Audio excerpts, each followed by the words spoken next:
ठीक है, देखिए हमारी बुक में हम क्या डिस्कस कर रहे थे। वी वर डिस्कसिंग अबाउट जड़ महाराज कि किस तरह से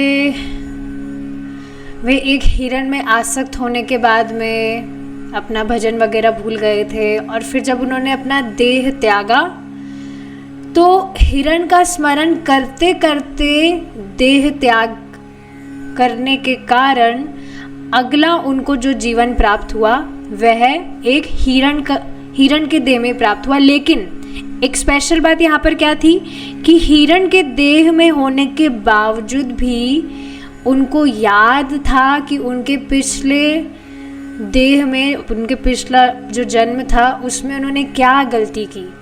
भगवान का भजन कर रहे थे लेकिन बिना फालतू हिरण में आसक्त होने के कारण भजन से डिस्ट्रैक्ट हो गए, जिस कारण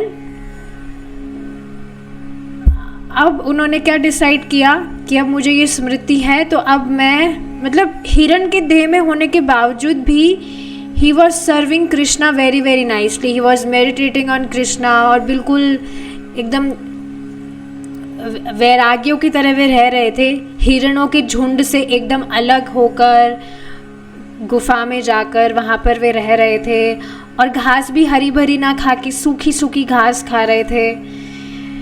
so yes, he was living like this and he was serving Krishna. अब आगे हम देखेंगे।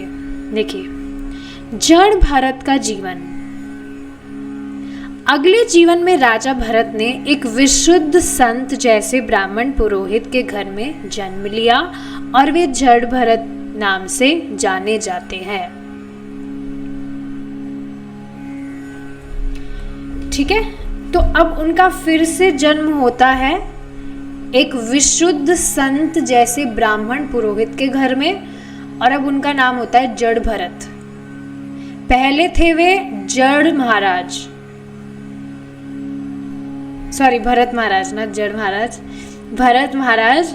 और अब उनका फिर से जब जन्म हुआ हिरण के शरीर के बाद में, वह अब उनका नाम हुआ जड़ भरत। भगवान की दया से उन्हें फिर से अपने पूर्व जन्म का स्मरण था ना। जो भरत महाराज मतलब भरत के शरीर में थे तब की स्मृति उन्हें हिरण के शरीर में भी थी, और अब वो सारी चीजें उनको इस वाले जीवन में भी याद थी। भगवत गीता में भगवान कृष्ण ने कहा है, स्मृति ज्ञान और विस्मरण मुझ से ही प्राप्त होता है। Yes, very interesting shloka. I can not quote it exactly but I can explain it. उसमें देखिए क्या बताया जाता है कि देखिए जो भी कृत हम करते हैं, जो भी काम हम कर रहे हैं, हमें याद रहता है कि नहीं। जैसे for example we chant our 16 rounds. हम हर दिन योजना बनाते हैं, रात को जल्दी सोते हैं सुबह जल्दी उठने के लिए, और सोने के बाद में सुबह जल्दी उठना हमें याद रहता है। सुबह जल्दी उठने के बाद में हमें यह याद रहता है कि हमें हमारा 16 माला का जप करना है। तो ये जो स्मृति है ये कौन दे रहा है? ये भगवान हमें दे रहे हैं। आप सोचिए, ये जादू ऐसा नहीं लगता आपको? आपको याद है कि आपको like if you are following particular life style, suppose if you are following a vegan life style, तो आपको याद है कि आपको वीगन खाना है या वेजिटेरियन खाना है, आपको नॉनवेज नहीं खाना है। पहले हो सकता है आपने खाया हो, but now you remember it. ऐसा तो नहीं होता अरे मैं तो भूल ही गया, मैंने तो ये खा लिया, अरे मैं तो भूल गया, मैंने तो भगवान को अनर्पित भोजन खा लिया। ऐसा नहीं होता है। हमें स्मरण रहता है that we can not consume anything without offering it to Krishna. तो ये स्मृति कौन दे रहे हैं हमें? भगवान दे रहे हैं। स्मृति ज्ञान, अभी हम ये जो सब कुछ पढ़ रहे हैं, कितनी अमेजिंग चीज़ है। आप सोचिए, आपने पढ़ाई बहुत सालों पहले की होगी अपने स्कूल में, कॉलेज में, लेकिन फिर भी आप अभी तक पढ़ना लिखना जानते हैं कि नहीं? तो कहाँ से ये मेमोरी आ रही है, ये ज्ञान आ रहा है? It is coming from Krishna. देखिए, ये बिल्कुल ऑर्डिनरी चीज़ नहीं है। इन चीज़ों पर जब हम विचार करेंगे then our heart will fill with so much of gratitude. नहीं, आप देखिए ना, क्या ऐसा नहीं होता है कुछ लोग पगला नहीं जाते हैं, उनको कुछ भी याद नहीं रहता है। होते हैं कुछ लोग ऐसे हो जाते हैं जो मतलब कुछ एक्सीडेंट वगैरह हो गया बिल्कुल भूल जाते हैं वो।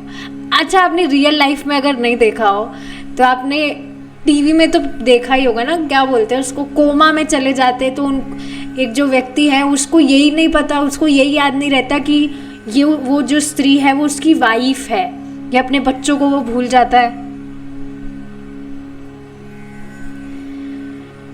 So this is not ordinary। और एक भक्त ही इन सारी चीज़ों को समझ सकता है। क्यों? क्योंकि वो भगवान के बारे में सुन रहा है, भगवत गीता सुन रहा है। So yes, Krishna tells this in Bhagavad Gita that this smriti is coming from him. He is only giving this to us। जो वे बड़े होते गए, जड़ भरत अपने मित्रों और संबंधियों से अत्यंत भयभीत रहने लगे, क्योंकि वे लोग बहुत ही भौतिकतावादी थे और अपनी आध्यात्मिक प्रगति में उन लोगों की तनिक भी रुचि नहीं थी। बालक निरंतर चिंता में रहता, क्योंकि उसे भय था कि उन लोगों के प्रभाव से वह पुनः पशु जीवन में ना गिर जाए। अब देखिए, इस पर भी हम कुछ बातें डिस्कस करते हैं। जैसे कुछ लोग होते हैं जिनको कोई प्रॉब्लम नहीं है अगर उनको एक पशु देह प्राप्त हो जाए। Have you ever met such people in your life जिनको कोई प्रॉब्लम नहीं है और ऐसे खुलेआम कहते भी है क्या दिक्कत है, अब भाई क्या कर सकते हैं कर्म के अनुसार, या इस पर तो किसका कंट्रोल है कि हमें कौन सा शरीर मिलेगा एंड ऑल दोज थिंग्स। लेकिन ये बहुत ही ज़्यादा डेंजरस चीज़ है एक्चुअली, कि जो व्यक्ति उसके कर्म अनुसार जिस देह को प्राप्त कर लिया, now he will be helpless to act like that.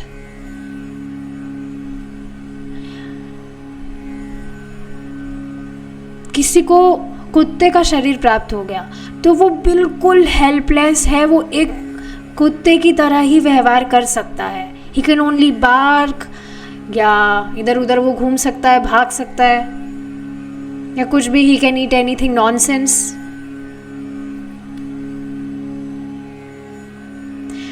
इस पर देखिए, अगर विचार करें, अभी हम जैसे भी स्थिति में हैं और अगर हम हेल्पलेस स्थिति में रख दिया जाए, जो चीज़ हमको करनी नहीं है वो बस हमको करना पड़े, तो कितना खराब लगता है कि नहीं, लगेगा कि नहीं। मुझे नहीं पता ऐसी सिचुएशन में कभी आप हुए हैं कि नहीं, बट इट्स वेरी टॉर्चरिंग। जैसे भक्ति में आने की बात की अगर बात करें, भक्ति में आने के बाद में आपको कहीं ऐसे स्थान पर जबरदस्ती जाना ही पड़े ना, मतलब कंट्रोल नहीं है, आपको वहाँ जाना ही पड़ेगा, और वहाँ पर जो चल रहा है कृष्ण से इतर, you have to hear that. एक बार एक माता जी मुझे बता रही थी, she was sharing her personal experience with me actually, कि उनकी मतलब शादी के लिए कोई उनको लड़के वाले देखने आए थे। She is a very nice devotee. तो उनके घर वालों की प्रसन्नता के लिए, that boy was a devotee, तो उनके घर वाले लेकिन डिवोटी नहीं थे। उनके घर वालों की प्रसन्नता के लिए उन माता जी को मेकअप करना पड़ा था। उनको बिल्कुल पसंद नहीं है सब चीज़ें, बिकॉज ये देहात्मति को आप सबको पता है ये सारी चीज़। Anyways, so later she was saying कि मुझे इतना ज़्यादा गिल्ट फील हो रहा था कि मतलब मैं सोच रही थी मुझे ये क्यों करना पड़ रहा है, मैं ये नहीं करना चाहती हूँ, and I am not here to impress anyone, I am only here to impress Krishna, I am only here to please Krishna. Actually this is very true that our existence is to please Krishna. ये जो जीवन हमको प्राप्त हुआ है, ये हुआ है कि हम भगवान को संतुष्ट करें। There is no any other plan. There should not be any other plan.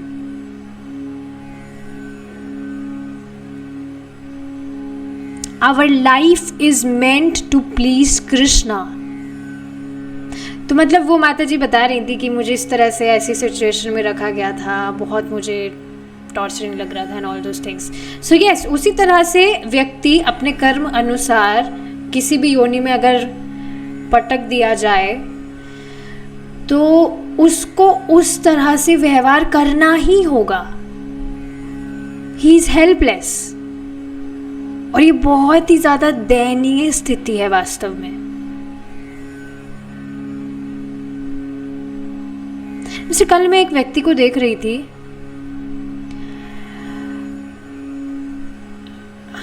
बाहर कहीं, बहुत उन्होंने, वो जो व्यक्ति था उसने ड्रिंक की हुई थी और वो बिल्कुल जैसे एक नॉर्मल व्यक्ति होता है, बिल्कुल उससे विपरीत वो व्यवहार कर रहे थे। बिल्कुल पागलों जैसा, जैसे व्यक्ति बिल्कुल पागल हो जाता है, उसको बिल्कुल स्मृति नहीं होती है that he is a gentleman and all those things. बिल्कुल जैसे एक पागल व्यक्ति होता है। तो ये वास्तव में कितनी दयनीय स्थिति है।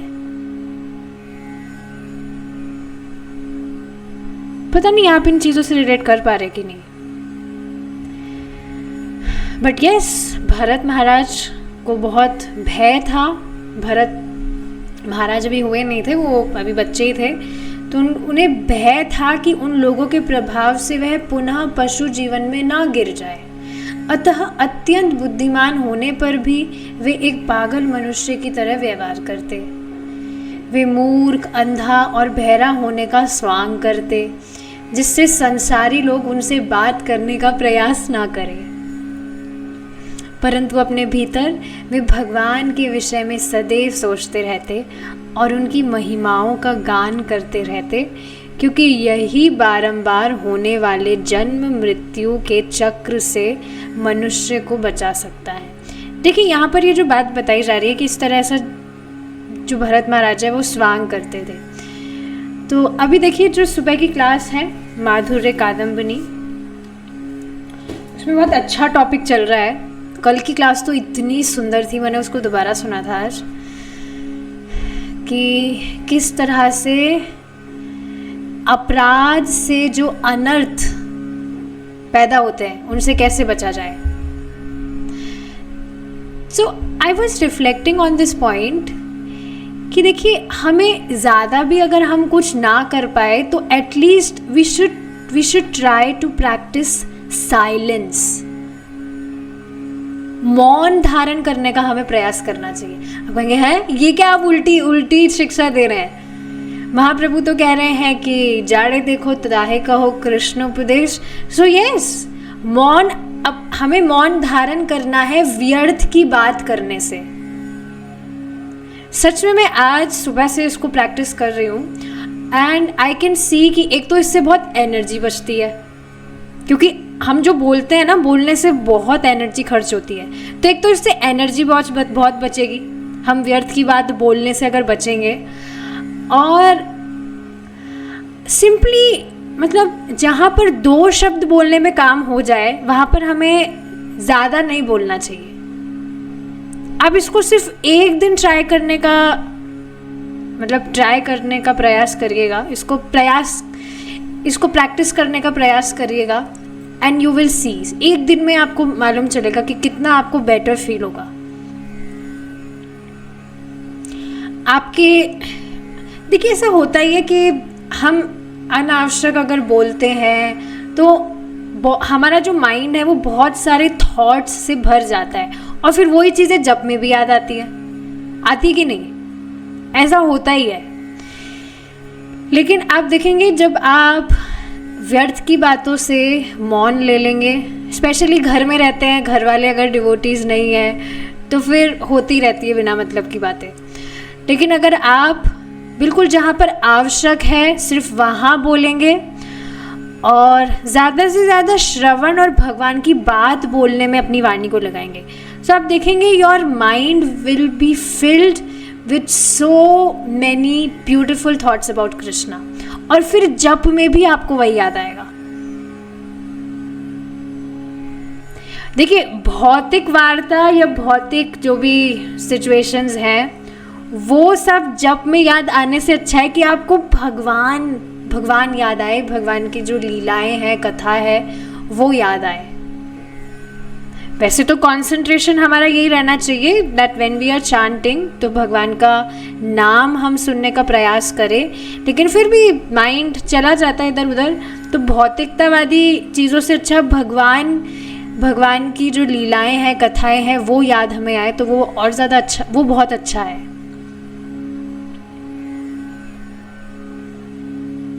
तो ठीक है, यहाँ पर भरत महाराज की तरह नहीं बोला जा रहा कि मूर्ख, अंधा या बहरा होने का स्वांग किया जाए, but yes we should,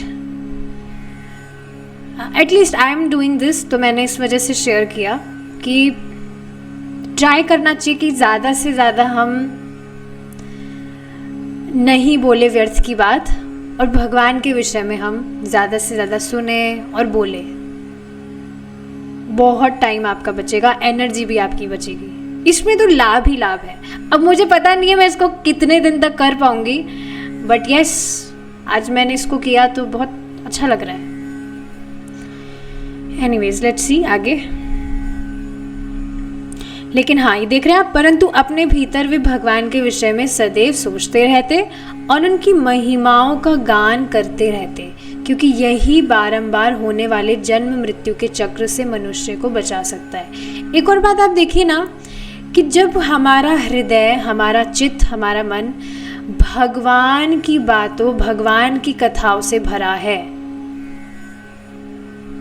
so we will be more conscious about Krishna. लेकिन भगवान से इतर विषय देखिए हमारे दिमाग में आते ही कैसे हैं, या तो उन विषयों पर चर्चा करने से ही आते हैं। आप कोई यहाँ पर मूवीज वगैरह तो नहीं देखता होगा, या ऐसे कुछ चीजें भी है नहीं, चर्चा करना ही मेन है। तो अगर हम उससे बचेंगे तो हमारा जो थॉट्स, हमारा जो माइंड है, हमारा जो चित्त है, वो ज़्यादा से ज़्यादा भगवान में लगेगा ऑटोमेटिकली। समझ पा रहे होंगे आप। जड़ भरत के पिता उनसे बहुत स्नेह करते थे और वे अपने मन ही मन आशा करते थे कि जड़ भरत एक दिन सुशिक्षित विद्वान बन जाएंगे। अतः उन्होंने वैदिक ज्ञान की जटिलताओं को उन्हें समझाने का प्रयास किया, परंतु जड़ भरत जानबूझकर मूर्ख जैसा व्यवहार करते थे, जिससे उनके पिता उन्हें शिक्षा देने के अपने प्रयत्नों को छोड़ दे। यदि उनके पिता उन्हें कुछ करने को कहते तो वे उसके बिल्कुल विपरीत करते। ऐसा होते हुए भी जड़ भरत के पिता मृत्यु पर्यंत बालक को शिक्षा देने का सदा प्रयास करते रहे। जड़ भरत के 9 सौतेले भाई उन्हें बुद्धिहीन और मूर्ख समझते थे, और जब उनके पिता मर गए तो उन्होंने जड़ भरत को शिक्षा देने के सभी प्रयास छोड़ दिए। समझ आ रहा होगा, एकदम स्पष्ट है, ध्यान से सुनेंगे, यहाँ पर एक्सप्लेनेशन की कोई नीड नहीं है। वे जड़ भरत की आंतरिक आध्यात्मिक उन्नति को समझ नहीं सके, परंतु जड़ भरत उनके दुर्व्यवहार के विरुद्ध कभी प्रतिवाद ना करते, क्योंकि वे देहात्म बुद्धि से पूर्णतया मुक्त हो चुके थे। जो भोजन उन्हें मिल जाता वे उसे स्वीकार करते और खा लेते, चाहे वह अधिक हो या कम, सुस्वादु हो या बेस्वाद। वे पूर्ण आध्यात्मिक चेतना में स्थित थे, अतः वे गर्मी और सर्दी जैसे भौतिक द्वंद्वों से व्यग्र नहीं होते थे। उनका शरीर सांड की तरह सशक्त था और उनके हाथ पांव अत्यंत बलिष्ठ थे। वे शीत ऋतु की सर्दी और ग्रीष्म ऋतु की गर्मी, वायु और वर्षा किसी की परवाह नहीं करते थे, चूंकि उनका शरीर सदा मलिन रहता। अतः उनका आध्यात्मिक ज्ञान और उनकी ओजस्विता मैल और मिट्टी से ढके किसी मूल्यवान रत्न की भांति ढक गए थे।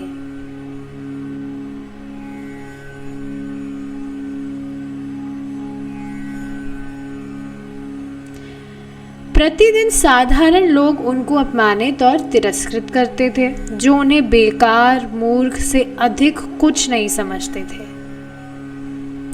तो इस बात को आप समझ रहे हैं, he was indifferent to all the external situations, या जो भी बाहर के लोग उनसे जैसा भी व्यवहार करते थे। मैं देखिए इस पर विचार करना चाहिए, अगर हम भी इस तरह से इनडिफरेंट हो जाए, एटलीस्ट बॉडी के स्तर वाली जो चीज़ें हैं उससे तो हम नहीं हो सकते हैं, क्योंकि वो आर्टिफिशियली की नहीं जा सकती है, आर्टिफिशियली तो कुछ भी नहीं की जा सकता, but we can at least try कि सामने वाला हमें कोई व्यर्थ की बात बोल रहा है तो उसे हम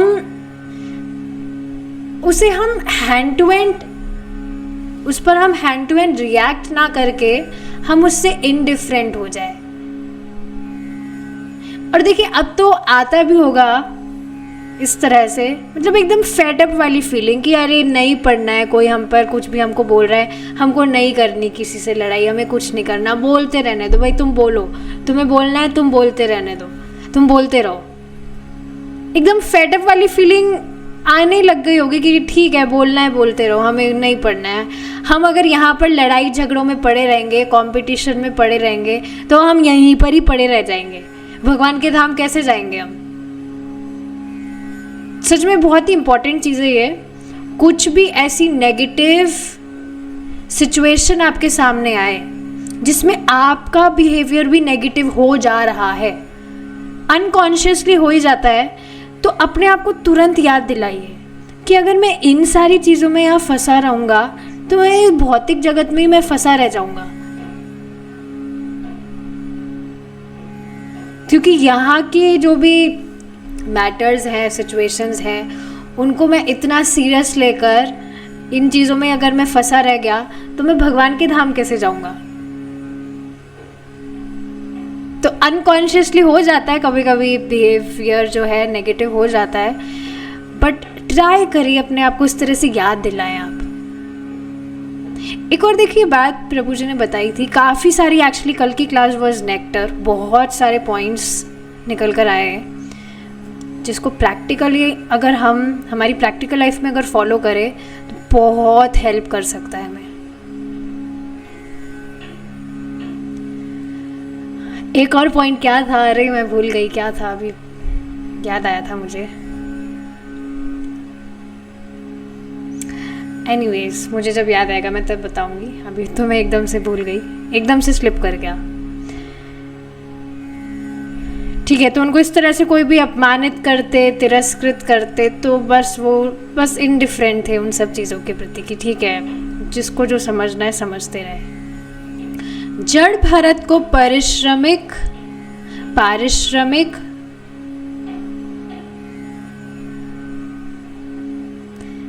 में मिलता था, उनके भाइयों द्वारा दिया गया बेस्वाद, मतलब परिश्रम वाले कार्य उनको मिलते थे, उनके भाइयों द्वारा दिया गया बेस्वाद थोड़ा सा भोजन, जो खेतों में किसी बंधुआ मजदूर की तरह उनसे काम। अच्छा ये टेक्स्ट देखिए ऊपर नीचे हो गया, इसको इस तरह से लीजिए। जड़ भरत को पारिश्रमिक में किसी बंधुआ मजदूर की तरह, एक मिनट में फाइल में देखती हूँ, यहाँ पे कुछ मिसप्रिंटिंग है।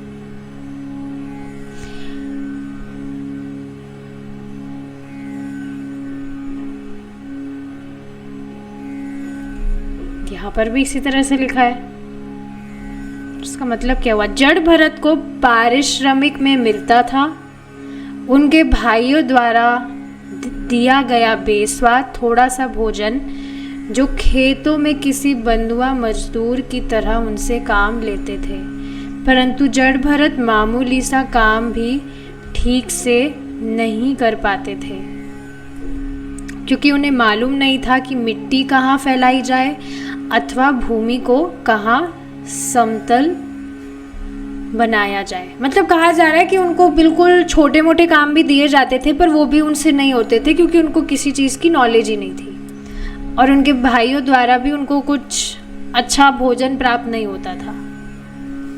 भोजन के लिए उनके भाई उनके चावल की कणकी, चावल की छाटन, खली, कीड़ों द्वारा छाने गए दाने, पकाने के बर्तनों के तले